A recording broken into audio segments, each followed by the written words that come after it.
gonna get edited out.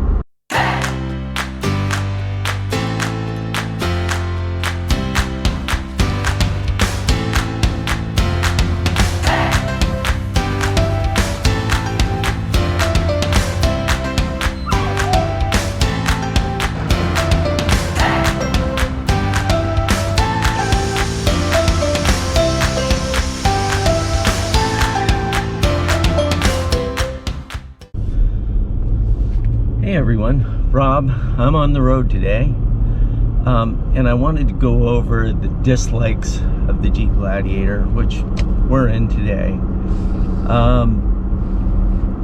And it's not a long list, but it's a deal-breaking list. The first thing is the steering. I think that I thought I could get over it, and I thought maybe the dealership could fix it, but it's like driving an old, like 1979 F-150. You're just chasing it on the road all the time. My 03 TJ that's lifted and 35s, and you know, it tracks better than this, which is kind of sad. Midge doesn't even like to ride in it, let alone drive it. So, you know, that's a big one. For all the likes that we have with this vehicle, that one dislike is huge.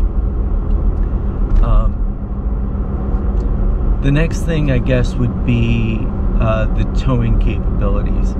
And I knew what I got when I got it, and I thought it would be fine. I watched a lot of YouTube videos on people towing with it, and you know how when you get it into the tow mode, the shift parameters change, and it doesn't come with a trailer brake, so you got to add a trailer brake in. So it doesn't tow well at all, and it doesn't really tow what I needed to tow. So, and I don't want to go over the top with it and be dangerous with it. So that was a big thing for me. And like I said, I know what I bought, but I thought that it would be fine. It's not fine.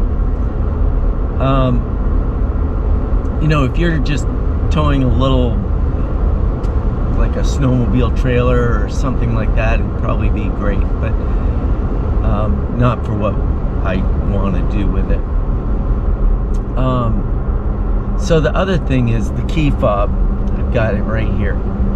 I told you what I liked about the key fob. Now I'll tell you what I don't like about the key fob. It's huge.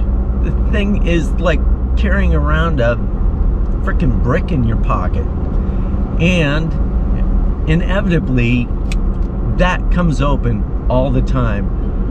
I want to put a rubber band around it or something just to hold that little key from flipping out all the time. It's irritating. You think it could be a little better, and maybe a little smaller. So it got those two things that are three. There's three things that I don't really care for. The other thing is the hard top. I love the idea of being able to take the top off the Jeep. But anytime I get on a back road, I have a squeak right above my head that just drives me crazy, and no matter what I do, I cannot get rid of it. I don't know, I just turn the stereo up all the time.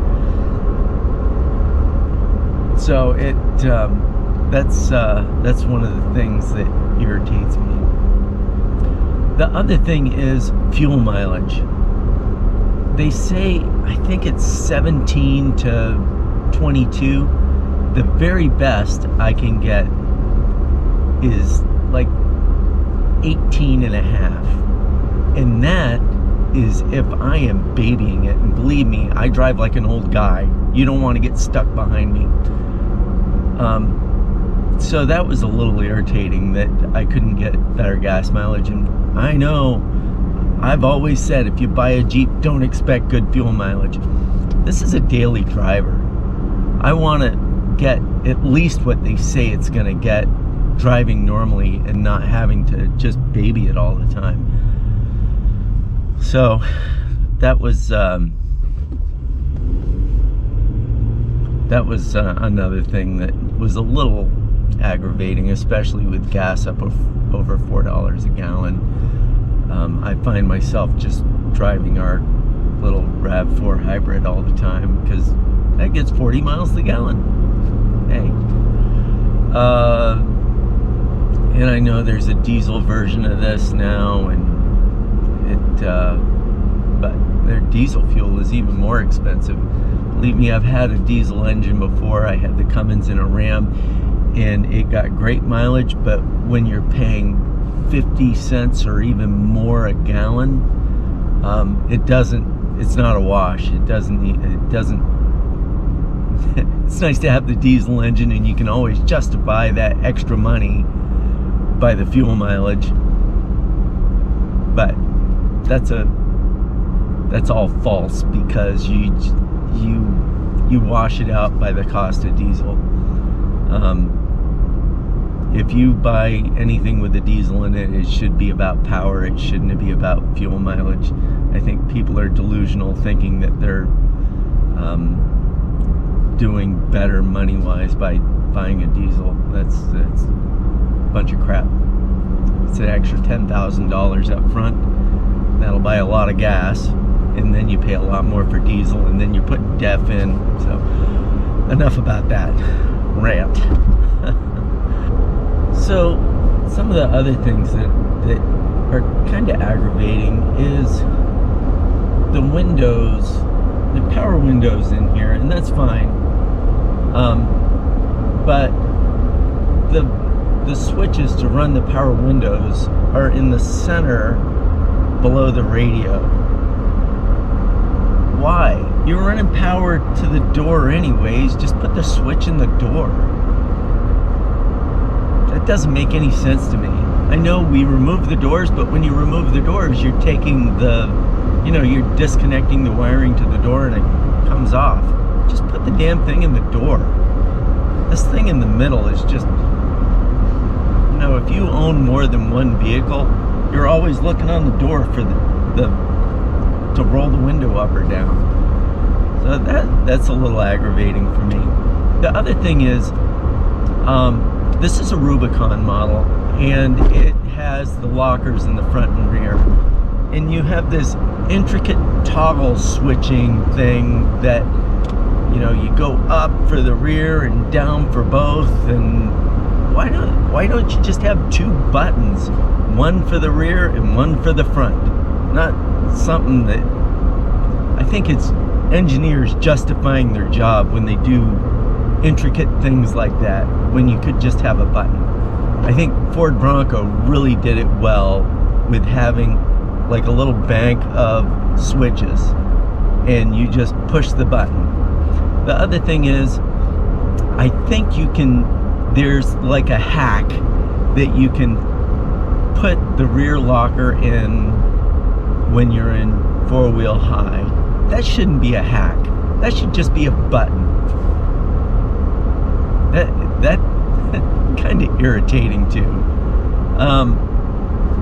So I know probably a lot of people that own Rubicons never even lock it in the rear, let alone the front. But I think that could be done better. So that's another thing that I don't really care for on here. So the last thing I'm gonna say about the Jeep Gladiator is, when we originally bought this, we thought that this could be a daily driver, be a truck, be a Jeep, replace our little trail Jeep, and it would have been perfect. It's the perfect vehicle. It's a Jeep, it's a truck, take it out on the trail, do whatever you want to do. But in reality, it doesn't do any of those things well. It's not a good daily driver. It's all over the place. It's not a good trail rig as far as what our little TJ is on 35s. And I bet you could make it that way. You know, you lift it, put 40s under it, it'd probably do great. But you shouldn't have to. And it's, as a truck, it'd be a great truck for someone that just wanted to go down and get gas, you know, for their lawnmower or something like that. But as a truck for going and getting building materials and pulling a trailer and, you know, that kind of stuff, it's not. So it doesn't do any of those things real well. It does it all, but none of it well. So I think in conclusion, it's a great idea, and if you are just looking for a Jeep but you want a truck and you don't want to pull a trailer, you don't want to, you know, you don't really care so much, you're not traveling all the time in it as a daily driver, and you don't really want to take it hardcore off-road, I think it'd be perfect. But I want it all. So I think that we're gonna look at other things. If you have something to say about the Gladiator, let me know. There's a lot of things to like about it, but there's some real deal breakers as far as owning it. And let me know what you think I should trade for. You know, I think there's 4 vehicles out there that compete. You've got the Chevrolet, you know, the Silverado, you got the F-150, you got the Ram 1500, and you have the Toyota Tundra. So let me know what you think I should get, and you know, maybe in a not so distant video we'll have something different. So hey, like, subscribe if you haven't, comment, and have a great day.